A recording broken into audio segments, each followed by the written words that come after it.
êtes au nouveau chez Bonjour Chérie sur IRM.radio, l'émission de l'amour. Ici, on parle de relations de couple, de pouvoir, de séduction et on découvre qu'est-ce que c'est une vraie féminité. C'est Olga avec vous et je suis en compagnie de Jennifer, Arnaud, Laura et Tekos, qui est notre réalisateur et qui vous pourra vous donner une bonne image et le bon son. Sachez que vous pouvez nous revoir directement sur Twitch ou écouter sur IRM.radio.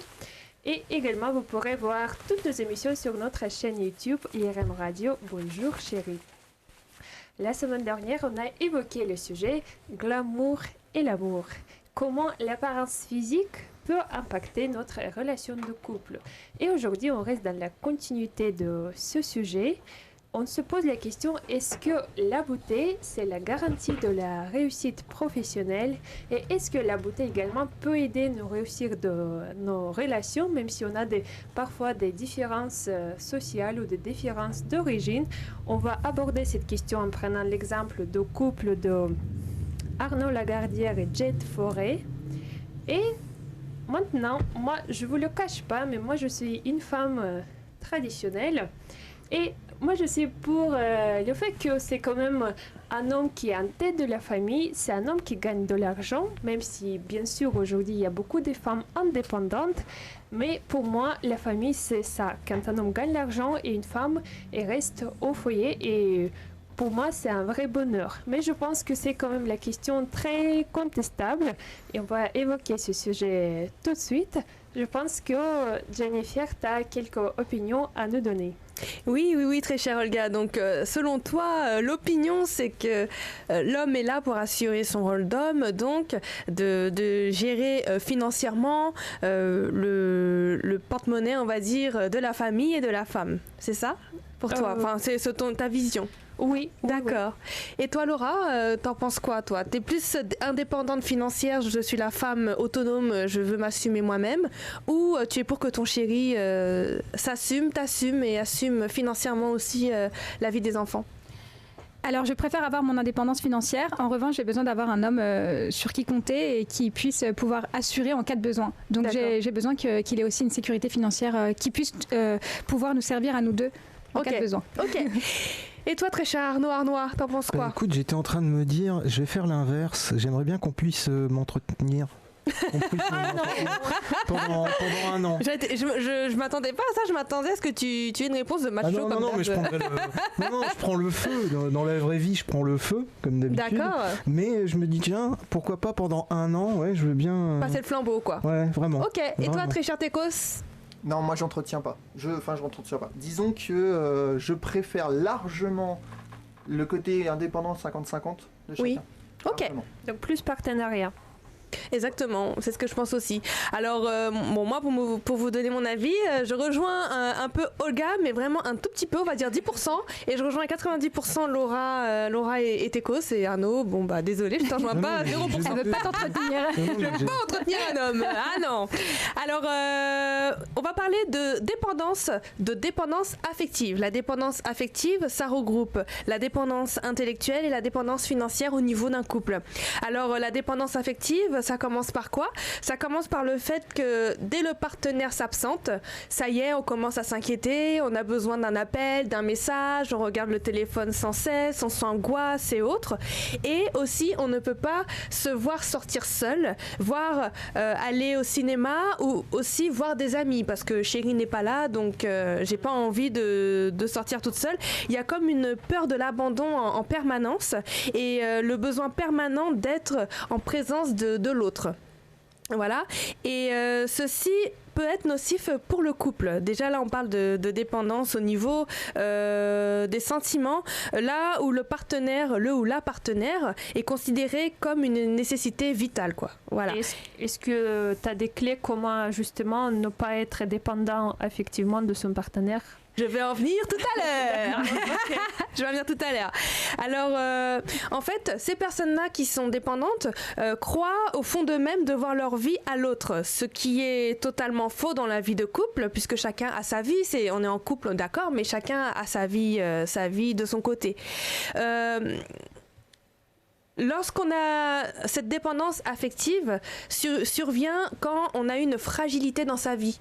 Oui. Par exemple, ça peut être dans l'enfance, avoir eu un père absent ou au contraire une maman pas tendre ou autre. Ça fait que on va grandir, on va se développer et on va rechercher un partenaire, mais dans lequel on peut retrouver un instinct paternel ou pour vous mesdames ou un instinct maternel pour vous messieurs. Voilà. Cette dépendance peut avoir la forme de dépendance intellectuelle, c'est-à-dire avoir du mal à penser par soi-même, avoir du mal à prendre une décision par soi-même. On a souvent entendu cette phrase, je vais demander à ma femme ou je vais demander à mon mari, je peux pas décider pour vous parce que mon mari, c'est mon mari qui décide et autres. On a tendance à attendre le veto de l'autre. Et on en vient. Ça dépend dans quoi? Oui, je suis d'accord. Oui, après, ça dépend dans quoi? Évidemment, parce que un le couple. Discours qui va être encore véhiculé. Oui, ça va dépendre du discours. Ça dépend du discours, ça dépend aussi de la situation. Évidemment, on est en couple, on va acheter une maison à deux. Je vais visiter la maison, l'appartement me plaît, je ne vais pas me permettre toute seule. Bon, bah c'est bon, je prends la maison. Je vais quand même évidemment consulter ma moitié. Ça dépend ça dépend du contexte. Mais il y a des personnes vraiment, par exemple, j'ai déjà vu de mes propres yeux dans une boutique de vêtements, une fille qui voulait s'acheter une robe, elle était avec sa pote et elle disait ah non, faut que je demande à mon copain parce que peut-être qu'elle est trop courte ou autre, alors que la robe, elle mourrait d'envie de l'acheter. Et moi je disais dans ma tête, mais t'as besoin de ton mec pour acheter une robe quoi, alors que si elle te plaît, elle te plaît. Parce que oui, mais tu fais en sorte qu'il te plaît, comment dire, à la personne. Non, elle c'était une histoire de longueur. Elle lui plaisait à fond la robe. Elle disait ouais, je demandais à mon chéri, peut-être qu'il sera peut-être pas aimé qu'elle soit trop courte. C'est pour ça qu'elle l'a pas acheté. Alors que les vêtements, on les achète pour soi, pour qu'on soit quand même confortable dedans. Si la robe te plaît, tu te sens confortable, voilà, ça plaît ou ça plaise pas. Laura, tu voulais dire quelque chose? Oui, je veux dire que pour moi c'est une forme de dépendance ça. C'est complètement une forme de dépendance. Exactement. Ne plus être libre de pouvoir s'habiller comme on veut et demander l'aval à quelqu'un, c'est une forme de dépendance. Exactement. Oui, mais elle a posé la question avant, en fait, c'est surtout ça. Donc, il fallait même pas poser la question, à la limite. Il fallait décider, et point barre. Bah, en fait, j'ai pas suivi toute la scène, mais la copine était avec sa pote et elle disait bah prends-la la robe s'il te plaît. Et la fille qui devait acheter la robe, moi je la prends. C'est un faux argument. Mais non, moi je pense que c'est normal aussi d'avoir envie de plaire à ton chéri, de demander son avis. Mais si ça fait vraiment que tu as trop peur que tu ne peux pas décider d'acheter une robe, ça fait trop. C'est ce que je vous ai dit, tout dépend du contexte. Alors là, on va aborder justement la dépendance financière qui fait partie de la dépendance affective. Il y a des avantages et des risques et je vais vous dire après les solutions pour y pallier. D'accord. Et ces solutions sont applicables pour toutes les sortes d'indépendance intellectuelle et affective. Alors l'avantage, il y a un avantage quand même dans la dépendance financière. J'ai trouvé quelques avantages. L'avantage de se réjouir de l'insouciance de ne pas avoir à penser à l'argent en continu. Pour une femme, ça peut être une forme de sécurité. Mon mari gère l'argent, moi je suis tranquille. J'ai pas, s'il y a une faute de comptabilité ou autre, c'est mon mari qui gère. Je suis responsable d'achat, je crois. J'ai entendu ce terme. C'est gestionnaire d'achat. Exactement. Et mon mari, il gère, voilà. Et exactement. Et on n'a pas non plus la souciance de se le gagner, à réfléchir en disant est-ce que je gagne assez d'argent pour subvenir aux besoins, nanana. Oh, c'est le mari qui gère. Tu fais confiance. Exactement, tu fais confiance et ni à le compter et à le gérer, comme je viens de dire. Mais aussi, ça peut être un avantage puisqu'on peut se consacrer à 100% à soi-même et à l'éducation de ses enfants. Ouais. Voilà, aussi. Et même à son chéri aussi. Éducation morale. Et à son chéri également. Voilà. Pas à l'éducation, mais de lui faire plaisir. Non, on n'a pas que ça à faire. Déjà, on éduque les enfants. Faut pas éduquer chéri-chou. Il sait s'éduquer tout seul quand même. Et il y a aussi des risques. Ça peut être un empoisonnement pour le couple. Puisque, on parle souvent de la fameuse cage dorée, les femmes enfermées dans des cages dorées. Ouais. On a tout, on a tout ce que l'on désire par cet homme, puisque financièrement, c'est lui qui gère tout. Mais d'un côté, on peut pas être épanoui parce qu'on est enfermé dans une cage dorée. Je prends par exemple nos célébrités, par exemple Mariah Carey. Au départ, elle était mariée avec Tommy Mottola de Sony Music. Tommy Mottola, c'était le directeur de Sony Music dans les années 90. Il a géré la carrière de Mariah Carey de A à Z, il gérait l'argent et autres. Elle avait qu'à chanter, qu'à faire son show, il faisait tout. Mais après, ça s'est fini par un divorce puisque elle-même a déclaré qu'il contrôlait tout sur ma vie. Les finances, dépenses, je pouvais pas dépenser mon argent que moi je gagne avec mes concerts, mes albums, je pouvais pas le dépenser comme je le voulais. Je pouvais pas m'habiller comme je le voulais, c'était lui qui gérait. Je pouvais pas me coiffer, me maquiller quand c'était trop court. Il me renvoyait m'habiller pour les concerts, il me mettait une autre tenue et c'est pour ça que ça a terminé par un divorce. Donc il y a beaucoup de couples dans cette situation.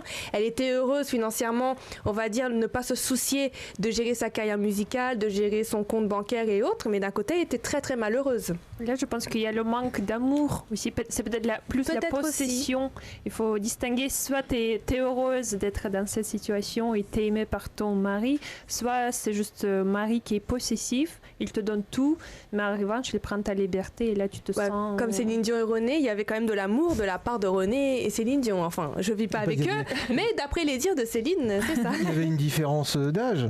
Il y avait une différence d'âge, mais Céline, elle a dit qu'elle a retrouvé quand même en René un papa, enfin une partie paternelle quand même en René. Elle a trouvé une partie rassurante en René, quelqu'un qui était déjà très mûr d'âge, donc très mûr. On veut pas son père, moralement. On veut un mari, on veut pas un père. Mais elle a rencontré les deux, l'amour sentimental et aussi en René une sécurité qu'elle aurait peut-être pas eu avec un autre monsieur, voilà. Donc l'indépendance financière, c'est quoi? Ce n'est pas le montant d'argent sur le compte. Pour nous les femmes, ce n'est pas j'ai 50 000 euros sous mon compte. Ah, je suis indépendante financièrement. Ce n'est pas ça. C'est la gestion de l'argent au niveau de la famille. Comment je vais gérer cet argent? J'ai 50 000 euros sous mon compte. Comment je vais gérer? Alors je prends une partie pour les enfants, une partie pour mes charges à moi, une partie pour tel crédit à rembourser. Tu vois, c'est ça l'indépendance financière à proprement dit, c'est pouvoir gérer son argent, faire en sorte de ne jamais être en manque et autres, puisque cet argent est bien réparti dans les tâches à effectuer. Ça veut dire qu'un homme, il te donne une somme d'argent et tu le dépenses comme tu le sens, que tu le penses. Ça existe aussi, oui, il y a des coutumes. Il ne faut pas qu'il contrôle. En Chine, par exemple, je ne sais pas si c'est toujours d'actualité, parce qu'avec la jeunesse chinoise, maintenant, ça commence à se moderniser, la femme peut travailler et autres, mais auparavant, c'était le mari qui rentrait à la maison. Les paiements s'effectuaient en liquide à l'époque quand il n'y avait pas les comptes bancaires et autres. Il donnait l'argent à la femme et il ne voulait rien savoir, c'était madame qui gérait. Madame qui répartissait l'argent du mari, qui gérait à sa convenance. C'était à elle de gérer la maison. Le monsieur allait travailler, madame gérait à la maison, l'argent et la famille à la maison. Alors on a trouvé des solutions contre la dépendance financière. Alors, quel que soit le type de dépendance financière ou intellectuelle, il faut avoir pour soi-même des moments de solitude, c'est-à-dire apprendre à se retrouver soi-même par la méditation, par le sport également, prendre soin de soi-même et autres. Ça peut permettre à votre partenaire de souffler un peu également, de son côté, de ne pas avoir les fameux messages « t'es où, tu fais quoi, tu m'envoies pas de messages, nanana », parce qu'on a chacun son occupation.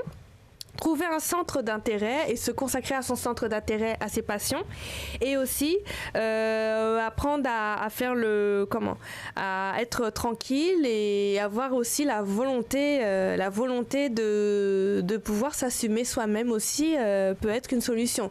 De dire bon, être réaliste, d'accord, mon mari s'occupe de moi et autres, mais moi aussi j'ai envie d'avoir mon mot à dire et j'ai envie de gérer ma vie toute seule. Donc les solutions, se recentrer sur soi-même, apprendre à se retrouver et pouvoir gérer sa vie. Ça c'est pour la dépendance affective ou toutes les sortes de dépendance, même financière, se retrouver soi-même, se dire bon, alors attends, je veux m'acheter telle chose, je suis obligée de demander sans arrêt tout le temps parce que ça peut être saoulant aussi pour le mec ou la femme, hein, parce que Arnaud nous a parlé des femmes qui entretiennent les hommes. Très dépendantes. Le nombre est bas, souvent mais ça peut être. Souvent les personnes âgées, enfin pas les personnes âgées, les cougars. Voilà. Qui va avoir un genou et qui donc du coup passe à la caisse. Après, il y a pas souvent de l'amour. Peut-être que c'est l'envie sexuelle de se rappeler sa jeunesse et être en couple avec un jeune homme ou autre. Ça dépend du contexte. Une veuve. Exactement, ça dépend du contexte. C'est vrai que tu as parlé aussi de dépendance affective, que parfois c'est peut-être même encore plus difficile que la dépendance financière, parce que quand on se sent fragile, c'est difficile pour notre partenaire aussi de l'assumer et aussi de vous assurer la soutien, mais quand même ne pas devenir votre maman ou papa, ce qui vous a manqué. Et je pense qu'il faut vraiment, comme tu disais, chercher les solutions pour retrouver soi-même. Exactement. De méditer, de travailler toutes les peurs et des angoisses peut-être dans votre tête pour que vos relations quand même puissent durer, parce que sinon les relations comme un enfant et papa, ça va pas. Après, il y en a qui s'en sortent très bien, qui adorent cette relation papa-maman. Ouais, mais il faut être assez délicat. Voilà, c'est pour votre partenaire qui prend un peu le rôle de papa ou de maman. Il faut quand même. Ça dépend de la culture aussi. Il y en a, ils aiment, c'est leur culture. Quand on leur apprend, ton mari va travailler, va te ramener de l'argent, toi tu dois être une bonne mère de foyer à la maison. Ça dépend des cultures, des coutumes. Après, c'est un long débat qu'on peut étendre. Voilà. Moi, je trouve que c'est quand même bien, c'est le bonheur d'être une femme au foyer quand tu es aimée par ton mari, évidemment, que tu peux être tranquille à la maison avec les enfants, que tu assumes vraiment ta mission d'être une femme. Mais je suis quand même d'accord avec... Tu peux aller dans les salons aussi pendant ce temps-là. Mais je suis d'accord aussi avec Laura, quand tu peux aussi te réaliser dans ta carrière, mais c'est uniquement si tu as envie. Si vraiment tu te rends au travail, mais tu es fatigué, tu es épuisé, tu rentres à la maison et tu peux plus, là ce n'est plus le bonheur. Mais si tu t'es épanoui, c'est encore mieux. Comme ça, tu peux aller acheter des jolies lingeries pour plaire à ton chéri. C'était la semaine dernière, ça. Demandez conseil à Arnaud. Oui, tanga ou string? Ah non, c'était la semaine dernière encore. Arnaud, oui. Je crois que tu voulais nous faire découvrir un couple, Arnaud Lagardière et Jet Forest. Arnaud, encore un Arnaud. Ah, un noir Arnaud. Exactement.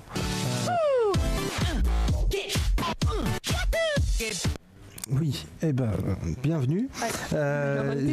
Voilà, on en a parlé un peu la semaine dernière avec le thème du glamour. Je vais peut-être utiliser le mot Arnaud Lagardère.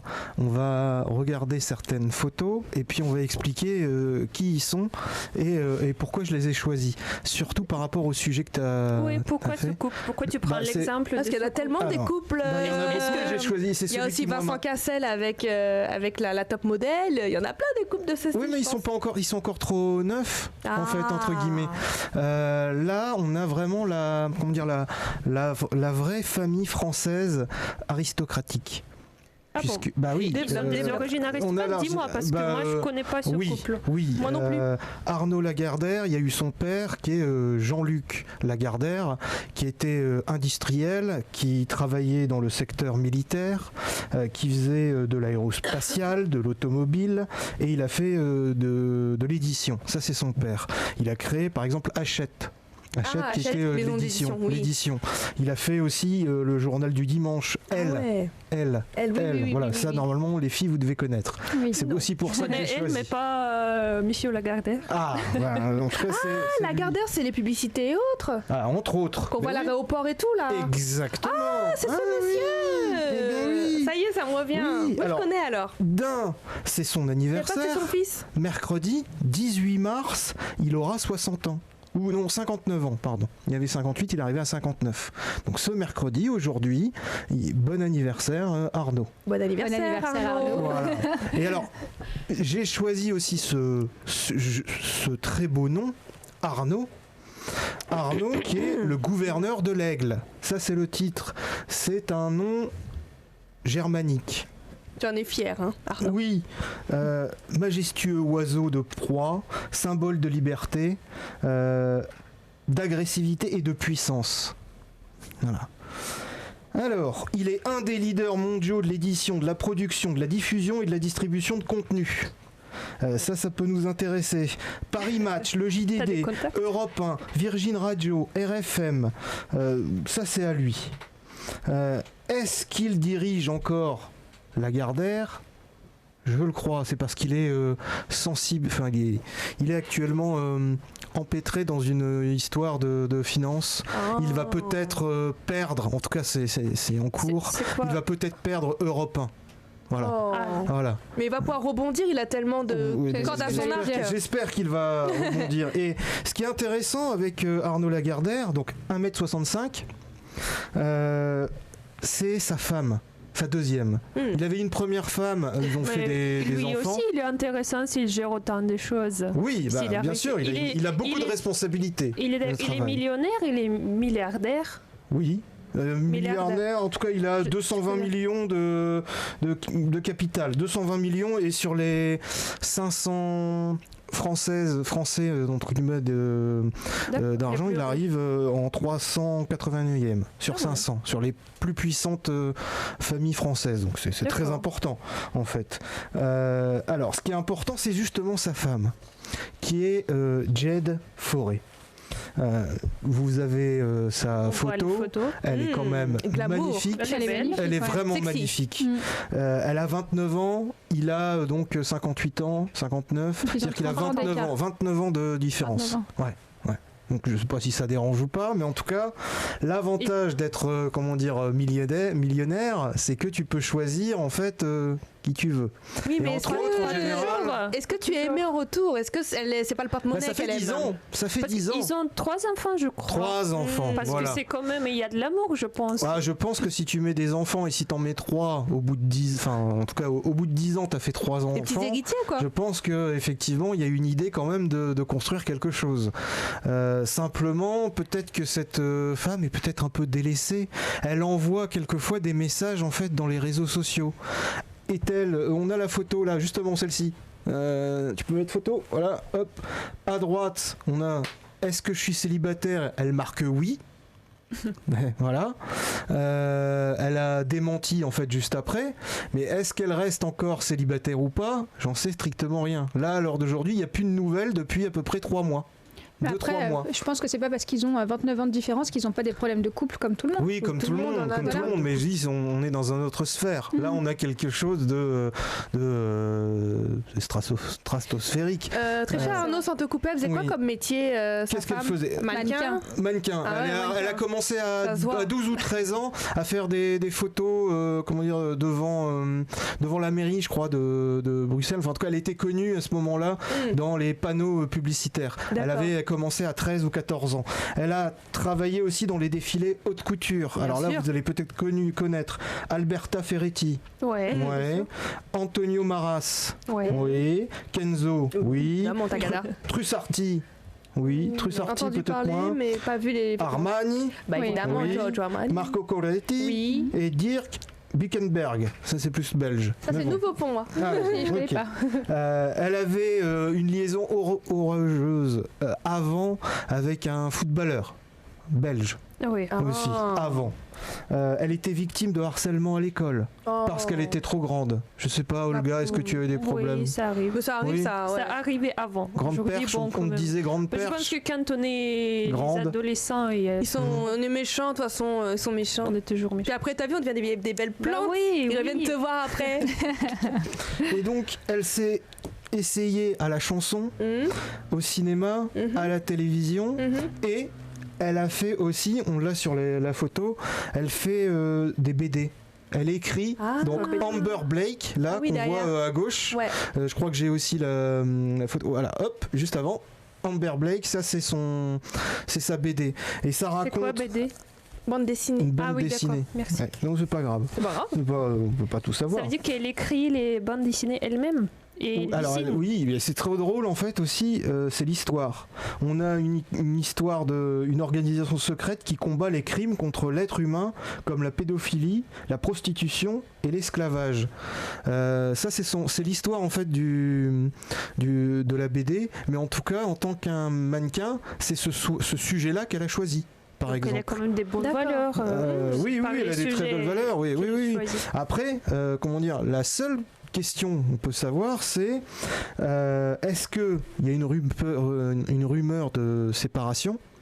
Et sur cette séparation, s'il y a une séparation, c'est l'influence de sa femme sur l'entreprise, sur les actions et sur les choses comme ça. Sachant qu'en plus, il y a des problèmes chez Lagardère qui est en grande difficulté financière actuellement. Alors, est-ce qu'il y a un rapport, en fait, la difficulté financière et la séparation?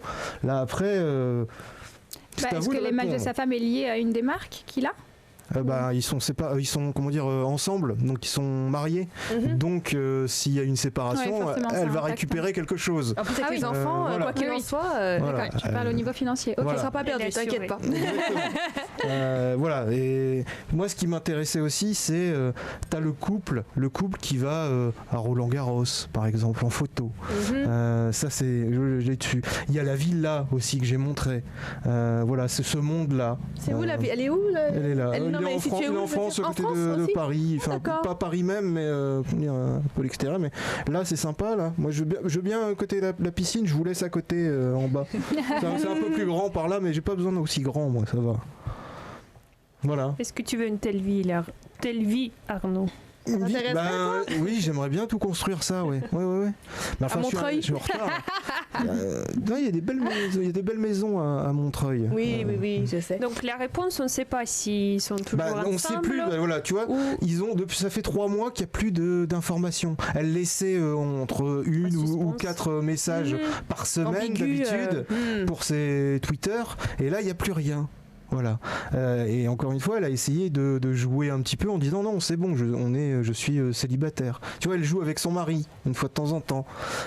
Sauf qu'il est, un homme d'affaires très important, et elle peut embêter le monde. Par exemple. Sûr. Tu vois mais j'espère en fait qu'ils vont rester ensemble surtout. Oui, moi aussi, parce qu'ils ont 3 enfants. Ils ont 3 enfants. Bah oui. Ils ont moins de 10 ans, les enfants. Les enfants en bas âge en plus. Voilà, donc voilà. Mais, à suivre. À suivre avec eux. Merci Arnaud. En tout cas, je trouve que c'est quand même un beau couple, à mon avis, après ce que j'ai appris Même aujourd'hui. Et la question que je me pose, est-ce que effectivement, quand tu es un homme d'affaires, tu as beaucoup de fortune à gérer, est-ce que tu choisis une femme uniquement en fonction de sa beauté, ou est-ce que tu cherches quelque chose de plus? Comment en fait, si vous êtes un homme d'affaires, vous choisissez votre femme? Et qu'est-ce qui va pousser que vous allez confier votre argent à elle? En tout cas pour lui, il avait déjà eu une première épouse. On avait encore l'aristocratie, là cette fois-ci autrichienne. Ils ont fait 3 enfants, et puis ça a coupé, ça n'a pas marché. Peut-être qu'elle est mais un éternel retour, la vie, le retour de le fait de pas envie de vieillir. Et donc du coup trouver une jeune, regarde. Donc la jeunesse, ça peut compter 29 justement ans de différence, pour avoir les enfants surtout, je pense. Aussi, choisi. Mais aussi, je pense que ça doit être une femme intelligente, quand même, à qui tu peux confier déjà ton argent, parce que en tout cas, si tu es une femme, tu vas profiter, et aussi quelqu'un qui pourra gérer tes enfants. Oui, elle a l'avantage en fait, elle, de décider en fait de sa carrière finalement. Si elle veut faire un film, elle appelle son mari, il va tout financer quoi, si tu veux. Il y a toujours ce genre de choses. Oui, mais indirectement, elle rapporte aussi de l'argent dans le couple, à ce que j'ai pu comprendre, puisque là, elle a fait une BD. Oui, mais entre guillemets, de tout ce qu'elle produit, à la limite. 1%, c'est pas grand chose. Ouais, ça doit être tu vois, c'est dans ce sens-là. Donc elle peut faire ce qu'elle veut en fait derrière. Elle peut prendre des grands projets en fait derrière. Alors si c'est crédible, bien sûr. Mais voilà, comme je veux créer un film, je veux fabriquer un film, ou avec sa BD faire en sorte en fait qu'il y ait un film derrière, elle peut le faire.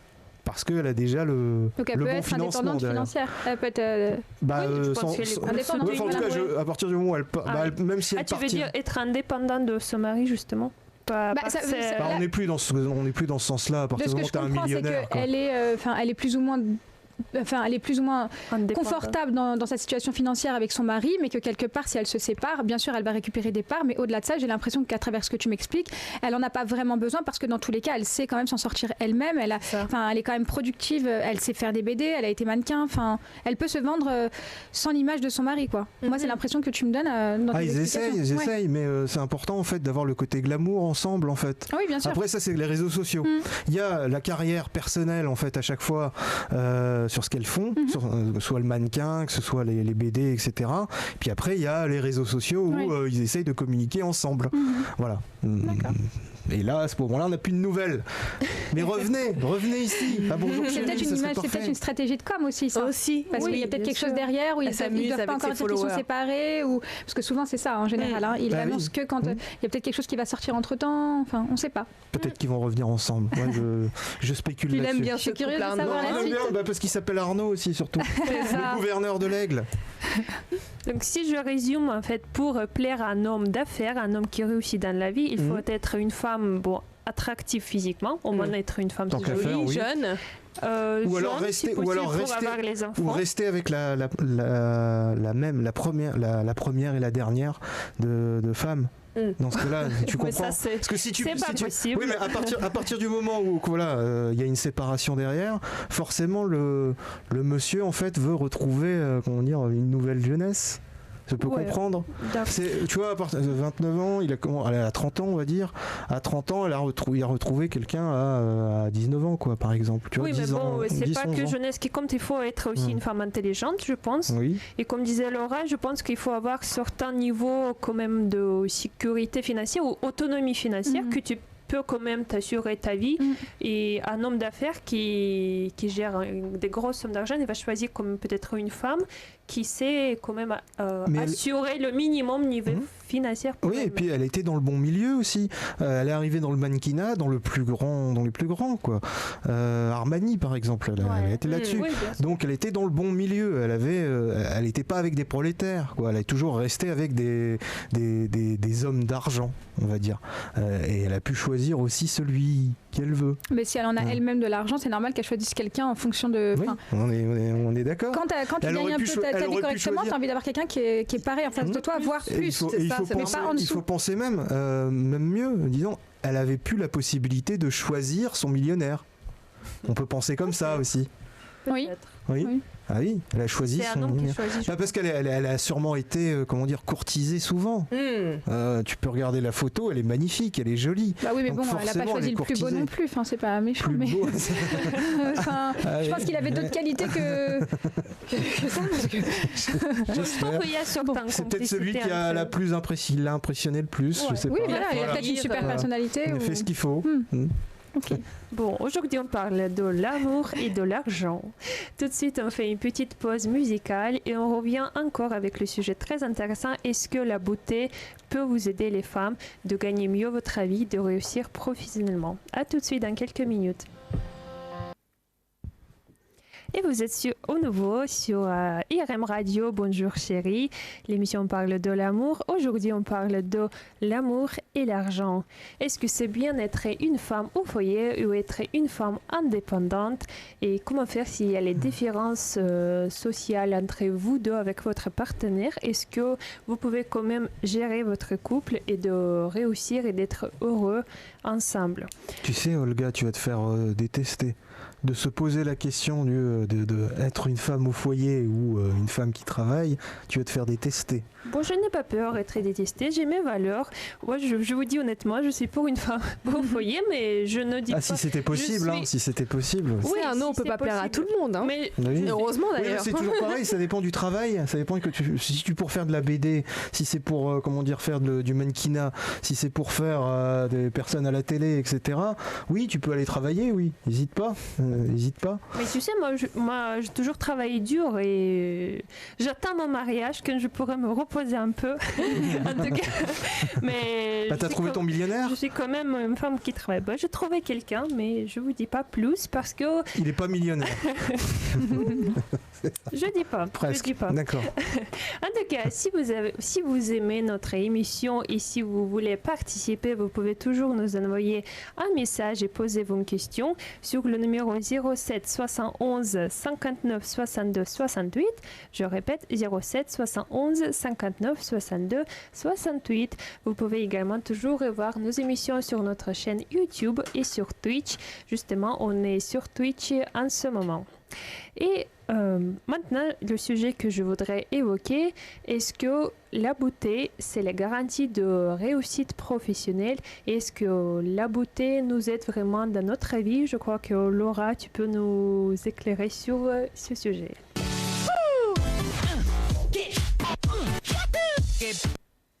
Oui, exactement, Olga. J'ai choisi de parler un peu de ce sujet parce qu'il me tient particulièrement à cœur. J'ai une petite anecdote d'ailleurs à ce sujet qui m'est arrivée il y a 1 an. Comme vous le savez tous, j'ai une profession à côté. Je suis office manager et happiness dans une société d'énergie solaire. Et comme tout le monde, je passe des entretiens pour avoir un poste. Et pour rentrer dans cette société, justement, j'ai dû passer des entretiens qui ont été quand même assez costauds, puisque du coup, j'ai fait 2 entretiens, des entretiens qui étaient assez longs, de 2 ou 3 heures, où on m'interrogeait vraiment beaucoup sur mes compétences. On m'a posé beaucoup de questions pièges pour savoir si j'allais tomber dedans ou pas. En gros, les entretiens étaient un peu costauds. Apparemment. Non, puisque j'ai réussi à décrocher le poste. Mon patron actuellement est un homme et j'ai apprécié parce que justement il ne s'est pas arrêté à mon physique. Il m'a vraiment posé des questions pièges et techniques en fonction des compétences que je pouvais avoir à travers ce poste. Et 6 mois après, en fait, j'ai un de mes collègues en discutant avec lui alors qu'il m'a vu travailler à ses côtés depuis 6 mois et qui voit les compétences que j'apporte au sein de l'entreprise, qui m'a un peu balancé une phrase qui m'a complètement blessée, qui m'a dit de toute façon, en gros, toi si tu as été embauché, c'est grâce à ta belle gueule et ton physique. Alors, je ne sais pas ce que vous pensez de cette phrase, je vais vous dire après, mais moi, personnellement, ça m'a vraiment peinée et je me suis vraiment énervée suite à cette phrase parce qu'en fait, non, je ne suis pas d'accord. J'ai passé les entretiens comme tout le monde, j'ai été sélectionnée par rapport à mes compétences et mes diplômes et j'ai eu des questions pièges qui ont fait que j'étais là aujourd'hui. Et je lui ai justement posé la question de savoir, mais pourquoi il disait ça ?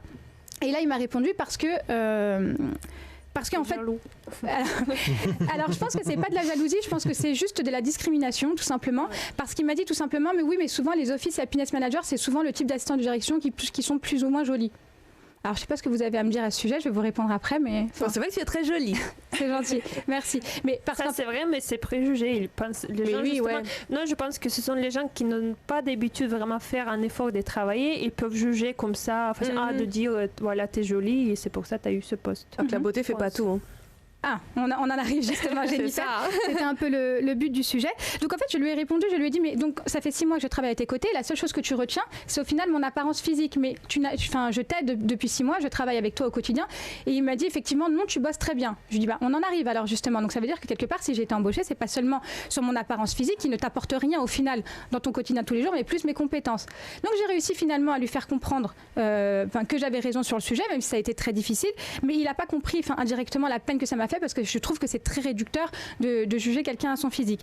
Donc je me suis un peu penchée sur le sujet et j'ai regardé un petit peu justement quelles sont les conditions un petit peu des recruteurs, savoir si vraiment le physique était important ou pas pour trouver du travail et si effectivement on pouvait vraiment réussir nos carrières par rapport à un physique. Eh bien non, parce que justement j'ai trouvé des études notamment qui ont été faites via des recruteurs français, parce que je me suis intéressée seulement à la France, où ils jugent principalement les compétences et l'expérience à 42%, les diplômes à 21% et l'apparence physique seulement à 3%. Ah oui. Voilà, donc ça dépend pas après du métier. C'est des études officielles, ça dépend peut-être de chaque personnalité aussi de directeur. Alors c'est des études qui ont été faites auprès des services RH, il n'y a pas de secteur oui, voilà, précis. Ça j'ai demandé si ça dépend pas du métier, par exemple des métiers d'image, en relation avec le client important. Et autres, mais si c'est pour travailler dans un centre d'appel, oui évidemment, le physique compte pas. Ou ingénieur. Ou ingénieur également, peu importe Peu importe la qualité physique, on s'en fout. C'est ça. T'es dans l'ombre. On va prendre la plus belle ingénieure. T'es dans l'ombre, donc. Ok, du coup, pourquoi je voulais en venir ça, c'est parce qu'en fait, on pense souvent que parce que on est jolie ou parce qu'on, je parle jolie pour une femme et beau pour un homme, parce je coupe un peu, mais ça sert quand même beaucoup. Dans le travail. Ça dépend, ça peut aider. Je pense que ça sert plutôt que dessert. Ça dépend du. Alors, j'en arrive à justement. Forcément. Alors, je pense qu'en fait, justement, c'est pas seulement un atout, ça peut aussi desservir parce que quand on arrive avec, forcément, on est coquette. Là, je parle pour les femmes, on est coquette, on est jolie, apprêtée, on sent bon. Forcément, en fait, on va attirer la curiosité. On sent bon. Non, mais c'est vrai parce que le parfum, tout ça, les recruteurs le voient et puis ils le sentent aussi. Donc, du coup, ils vont forcément se dire ah, elle est jolie, mais elle est un peu creuse. Ça, c'est des choses qui reviennent assez souvent. Donc, justement, vous allez avoir tendance à avoir des entretiens qui vont être plus coriaces, où ils vont essayer de pousser ils vont essayer de vous pousser vraiment dans vos retranchements pour voir si vraiment vous êtes compétente et si vous en avez dans la tête. Alors qu'une personne qui va arriver peut-être avec un physique, j'aime pas forcément dire ce terme, mais un peu moins avantageux. Ingrat. Non. Voilà. Mais non. Tout le monde est beau, c'est juste que chacun a la conception de la beauté différente, c'est tout. Voilà, c'est ça. Ce qui est beau pour toi n'est peut-être pas beau pour moi, voilà. Mais T'aimes bien le violon? Je vois pas le rapport. Vas-y Laura, continue. où justement, en fait, on va peut-être accorder plus d'importance directement à ses compétences que son physique, parce qu'on se dit, bon, elle n'a pas un physique un peu plus avantageux. Après, vous avez une autre forme de discrimination, c'est les dirigeants face au recrutement. C'est-à-dire que, par exemple, un dirigeant, quand il va vous recruter, il va chercher, en fait, ses propres intérêts personnels.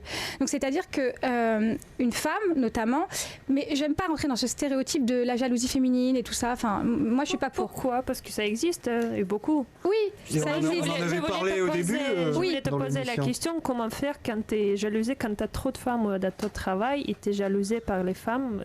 C'est aussi une question à gérer. Peut-être tu vas revenir plus tard. Oui. Je peux revenir sur ce sujet, mais en fait, les dirigeants, en fait, quand ils vous embauchent, ils servent indirectement leur propre intérêt personnel. C'est-à-dire que si vous leur faites, vous avez un physique avantageux où ils arrivent à vous jalouser, ils peuvent vous recaler pour ça. Mais que vous soyez un homme ou une femme, ça ne change rien. Moi, je sais que personnellement, de mon expérience personnelle, la plus grosse opportunité que j'ai eue dans le travail, c'est une femme qui me l'a donnée et pas un homme. Donc, je pense pas qu'il faut se réduire forcément à se dire qu'il y a de la jalousie, hommes et femmes. Ça va peut-être pas marcher avec un dirigeant, mais ça marchera avec un autre. Je pense qu'il faut pas se réduire non plus. Le feeling aussi. Et le feeling, c'est toute une question Ça de feeling, compte, hein. bien entendu. Parce que nous, quand on va à l'entretien, nous, on a un esprit assez réducteur. Nous, on voit que l'entretien, mais eux se propagent déjà dans le futur. Alors, si je devais continuer avec cette personne-là, d'après ce que j'ai pu entendre en entretien, est-ce qu'elle pourrait s'entendre avec tel collègue, tel service? Est-ce qu'elle pourrait gérer ça? Enfin, c'est comme ça que les recruteurs voient. Il y a la période d'essai aussi. Ils immergent la personne déjà. Et après, ils t'accordent ou non. L'embauche et avec la période d'essai. Mais avant, au préalable, ils se posent quand même des questions. Ils n'embauchent pas, ils recrutent pas comme ça. Hein. Bien sûr. Des fois, ils hésitent même entre plusieurs candidatures. Et justement, à travers cette étude, on y arrive, Jennifer, à travers l'étude justement au service RH, ils se sont rendus compte que forcément les entreprises n'avaient pas forcément que les personnes les plus compétentes à leur sujet, n'importe quoi. Non, pardon. t'inquiète. 3-4. C'est le matin. Dans leur société.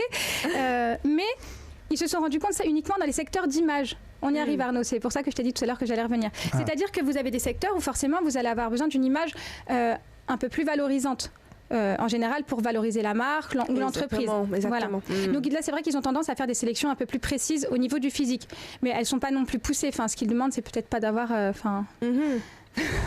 des petits handicaps au niveau du visage ou autre.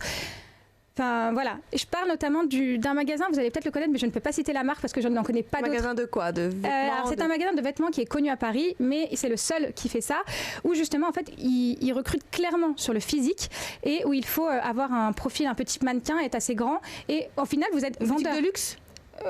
On peut considérer que c'est une marque avec des vêtements qui coûtent assez cher, mais je ne dirais pas que c'est luxe non plus, c'est relativement cher. Et le critère pour être vendeur dans cette marque, c'est justement en fait d'être beau et d'avoir une silhouette un peu mannequin. Et est-ce qu'ils ont le droit de mettre les critères Alors, c'est pas considéré comme de la discrimination. Olga, j'en arrivais à là. Moi, je ne sais pas s'ils ont droit ou pas. Et j'aimerais avoir cette réponse parce qu'au final, on dit qu'en France, la discrimination au niveau du physique est interdite. Puisque justement, sur les CV, maintenant, c'est pas une obligation de mettre des photos sur un CV. Exactement. Vous avez le droit de choisir ou pas. Même si on sait tous que ça pousse quand même un petit peu les recruteurs. Mais c'est même pas que ça les pousse, en fait, c'est que ça les rassure de voir un visage. Exactement. Voilà. En tout cas, tu arrives en entretien, il te voit et... Exactement. Il peut choisir. C'est ça. Mais pourtant, on a en parallèle des marques, notamment des magasins français, qui emploient des gens uniquement sur le physique. Et c'est un critère parce que du coup, si tu fais, je sais pas, 1m50, 1m65 et que du coup, tu es un peu malheureusement un peu grassouillet, tu ne peux pas travailler dans ce magasin. La condition... Voilà, c'est ça. Et j'ai un exemple aussi pareil, je ne citerai pas le... Voilà, parce qu'il y en a c'est des boîtes d'hôtesses, pareil. Et je citerai pas les noms. Voilà, il y a des boîtes d'hôtesses assez cool, ils prennent tout style, ce qui compte c'est la chat. Ils regardent à l'entretien si tu es à l'aise avec le client, tu as des notions d'anglais, point barre. Mais il y a deux boîtes d'hôtesses dont je ne citerai pas la marque, qui te choisissent vraiment pour le critère physique, grande, longiligne, pour en plus te rajouter des escarpins de 5 cm en plus, déjà que tu fais 1m75, on te rajoute des escarpins. Et si tu corresponds pas, t'es recalé, hein, physiquement. Je parle pas du critère Mais est-ce que la personne longiligne qui fait 1m70 est plus compétente que la personne qui fait 1m65 et qui a un petit peu de rondeur? Allons savoir. Non, Ça mais dépend. après, Est-ce que c'est ça va rien peut-être dire. une idée de profit derrière? C'est-à-dire que je mets que des jolies filles, etc. Je vois l'idée de profit. Ouais. Par contre, si je ne mets pas que des filles, enfin des filles jolies, je mets des filles quelconques, bah, j'ai pas le même idée de profit. Donc ça peut s'expliquer par Puis, exemple. eux, c'est surtout pour leur marque en fait. Enfin, je sais pas si on peut dire la marque, le nom de la boîte en fait. Pour eux, ce nom de boîte hôtesse, c'est l'image de la femme jolie, grande, mannequin. Si pour eux ils mettent une femme lambda d'1m65 et pas un peu pulpeuse, bah pour eux non, c'est pas l'image de cette boîte. Mais en tout cas, dans les compagnons, les compagnies aériennes, Oui. normalement, il y a des jolies filles à chaque fois. Il y a Des jolies filles, mais j'ai il y a déjà vu critères. dans certaines Enfin, c'est compagnies rare. aériennes. T'as toujours des. J'ai enfin, déjà été servie par le des peu de autres. fois où je vais dans des compagnies, à chaque fois, il y a des jolies. Il y a hôtesses. des compagnies dont je ne citerai pas le nom où j'ai eu l'occasion d'être servie par des hôtesses petites, des hôtesses parce pas que les très critères grandes. ont changé justement. Ils ont dû Est-ce Les que c'est critères low physiques cost? ont changé Est-ce que au c'est niveau de encore Non, des non, compagnie non, aérienne. c'était un partenaire de Sky Airline, de Skytrim. Sky, je sais plus quoi, Star Alliance, pardon, de Star Alliance. Donc c'était pas low cost, c'est une compagnie très connue et j'ai eu l'occasion d'être servie par des hôtesses d'1m65 et pas obligatoirement coiffées en chignon, même avec une natte, une tresse, une queue de cheval. Ça commence à s'ouvrir dans ce secteur, je pense. Mais ça, c'est un vrai débat parce que du coup, justement, les conditions ont été revues pour les compagnies aériennes, notamment la compagnie française, voilà, où avant, justement, les critères étaient justement d'être grande, très fine. Enfin, c'était un peu l'image de marque de cette compagnie. Et justement, les critères ont été revus à la baisse parce que du coup, c'était trop sélectif et du coup, ça devenait un peu, ça devenait de la discrimination au niveau du physique. Alors que les tests sont les mêmes pour toutes les hôtesses de l'air et tous les stewards. Les langues, toute Voilà. la Exactement. nage, tout ce que tu veux. Ça a, été ça a été revu justement vraiment à la baisse au niveau des critères. Et pour en finir, là, la question, c'était de savoir si vraiment le physique, ça nous faisait réussir ou pas au niveau de notre carrière. Et ben, personnellement, mon avis, c'est que je ne pense pas. Parce qu'en fait, oui, ça va peut-être nous faire réussir sur des postes... hôtesse d'accueil, enfin des postes en fait qui servent au final à accueillir peut-être. T'es en relation avec le client, quoi. Voilà, c'est ça. Mais est-ce qu'on peut dire que vraiment, c'est réussir une carrière d'être hôtesse d'accueil? Enfin, je suis pas forcément d'accord. Ça dépend qu'on a pour réussi qui. sa carrière à travers un poste comme ça. Mais C'est Tu vrai. veux arriver où? Comment? Tu veux arriver où? Arriver où? C'est-à-dire Ah oui, toi? Parce que là, t'as dit, je veux pas être, comment dire... J'ai commencé en étant hôtesse d'accueil, par exemple. Mais c'est pas où je veux être. Mais veux je pense finir pas que comme c'est ça. réussir une carrière. Non, mais t'as raison, Oui. je pense. C'est pour ça que là, tu peux arriver en C'est pas un avance. métier que tu Je vas pense faire que toute pour ta réussir vie. une carrière, Voilà. après, il ne C'est faut un pas travail simplement que les alimentaire, compétences mais- physiques, il faut aussi des vraies compétences et de l'expérience. Ça, c'est mon avis. Mais est-ce que peut-être la beauté, ça donne la confiance? C'est pas que ça te fait gagner le poste, mais à toi-même, ça te donne la confiance et tu te sens plus sûr et c'est ça ce qui te aide au travail, par exemple. Eh ben non, les gars, je suis pas d'accord parce qu'en fait, je suis déjà arrivée dans des postes où au final, j'étais apprêtée, j'étais coiffée, j'étais maquillée, j'étais talonnée. Mais par contre, je n'avais pas confiance en moi parce que je savais qu'ils allaient me poser des questions sur lesquelles je n'étais pas compétente et je savais que je pouvais complètement me planter à travers ça. Donc non, ok, je suis arrivée maquillée, mais j'avais pas les réponses aux questions. Donc je pense que ça peut même, je pense qu'au final, ça peut même te nuire la beauté où tu peux apporter une certaine méfiance auprès des recruteurs. C'est mon avis Il y a personnel. plein de secteurs où la beauté ne compte pas parce que par exemple le mannequinat, on dit souvent faut être belle, et il y en a plein qui disent que pour être mannequin, ce n'est pas nécessairement d'être jolie, c'est dégager quelque chose, savoir poser, avoir une prestance sur le podium quand tu marches et tout, et même le cinéma, regardons même le cinéma, c'est pas l'importance d'être jolie, c'est vraiment l'importance comment elle va jouer son texte, qu'est-ce qu'elle va apporter en plus dans le scénario et autres.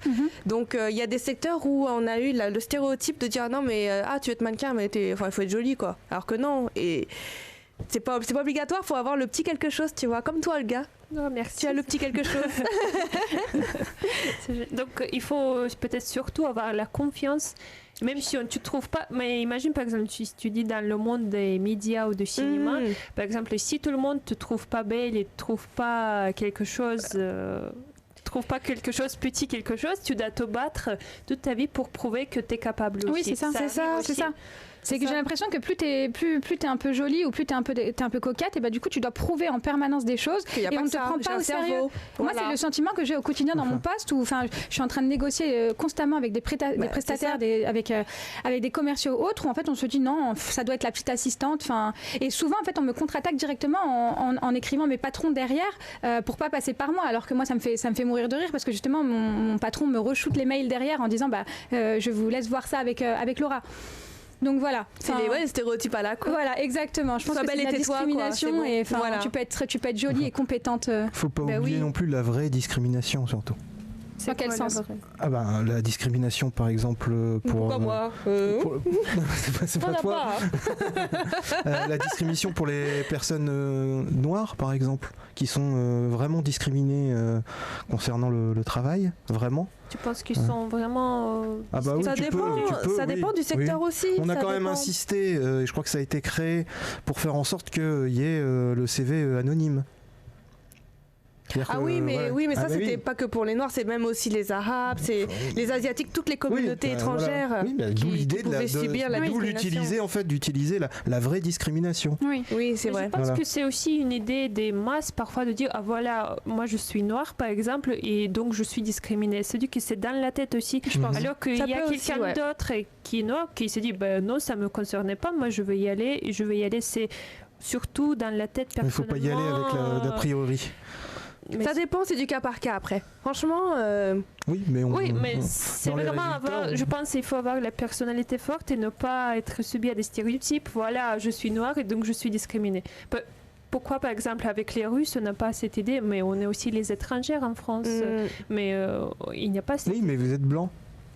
Encore une fois, c'est toujours la même chose. Je suis étrangère et c'est difficile pour moi de parler aussi votre langue et tout. Il y a toutes les mêmes difficultés comme si j'étais par exemple... Après c'est vrai... Ah oui, mais il y a toujours la bonne immigration et puis il y a la mauvaise. C'est pas ça, mais je reconnais qu'il y a des secteurs où les Noirs doivent travailler 2 fois plus pour se faire une place. Il y a des secteurs, tu vois.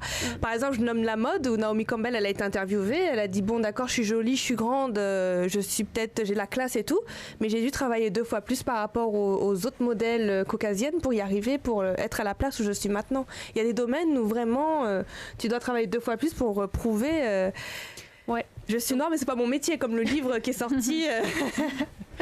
Voilà. Et vous les hommes, est-ce que pour vous la beauté, l'apparence physique ça compte? Parce qu'on parle surtout des femmes. Tu poses la question à Arnaud, non, une heure là.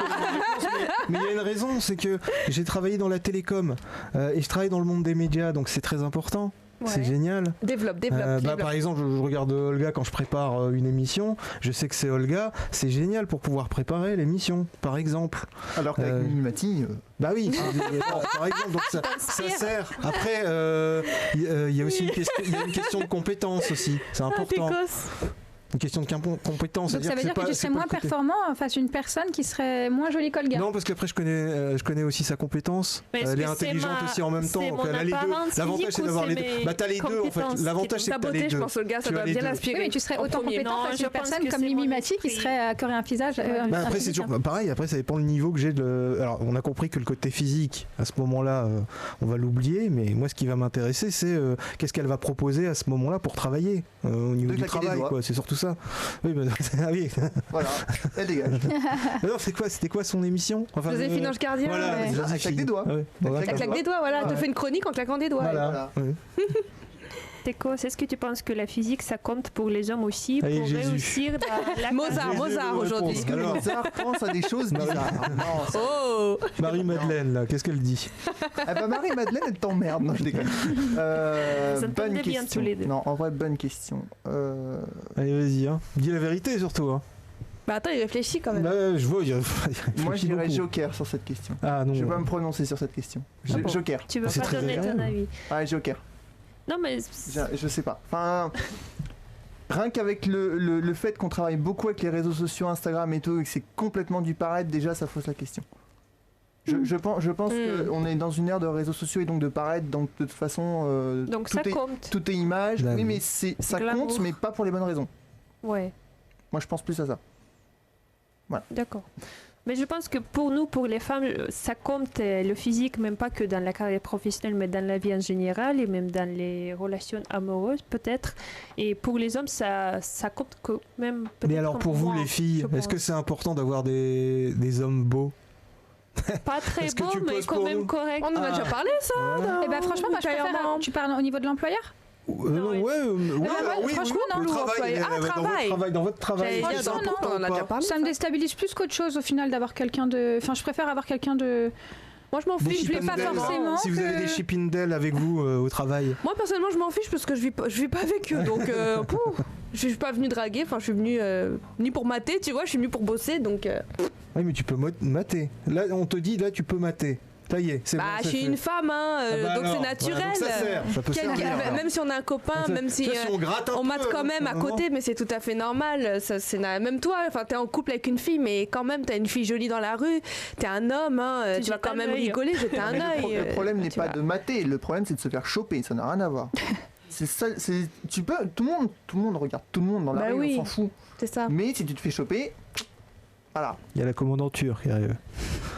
un peu. Bon, en tout cas, je pense que si vous êtes employeur, vous êtes un boss, il faut être assez intelligent pour choisir une bonne personne et ne pas compter que sur sa physique, comme disait Laura. Et surtout, ne pas penser que si une fille est belle, c'est qu'elle n'a pas de compétences et qu'elle ne sait pas faire des choses. Une fois, je me souviens aussi, en soirée, j'ai dit que on discute avec les gens et chacun dit qu'est-ce qu'il fait. Et moi, pour la première fois, j'ai dit je fais du mannequinat. Et tout le monde s'était. Ils croyaient que je peux pas parler en fait. Ils croyaient tout de suite que je suis bête et que je ne peux pas parler, alors que j'ai aussi des compétences intellectuelles, je trouve.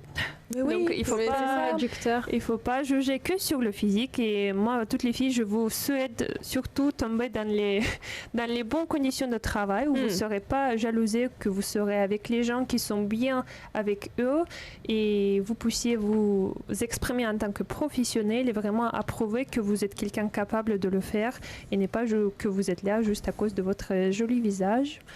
Même si quand même je pense aujourd'hui la beauté ça compte et comme dit Técos, surtout avec des réseaux sociaux et tout, on veut paraître peut-être plus beau ou plus belle et Faire de donner notre vie un jolie film. image. Surtout Comme avec les films américains, surtout les avec les séries. fameux filtres où maintenant, alors j'ai vu ça il y a pas longtemps, il y a les filtres maintenant où ils t'affichent les marques de luxe sur le visage. Je sais pas si Ah vous avez vu ça sur ouais. Affiche les Snapchat. marques de luxe. LVLV, Louis YSL, Vuitton, les YSL, oui, Chanel, oui, oui, les oui. Dior, Et t'as un Saint-Laurent. filtre exprès où ça te fait le visage avec les marques autour sur tes joues, sur ton front et trucs comme ça. Oh là là, on revient C'est dans la société terrible. de consommation. C'est ça. C'est terrible. Bon, c'est l'amour et l'argent, c'était notre sujet aujourd'hui. Vous pouvez revoir notre émission sur Twitch ou sur notre chaîne YouTube.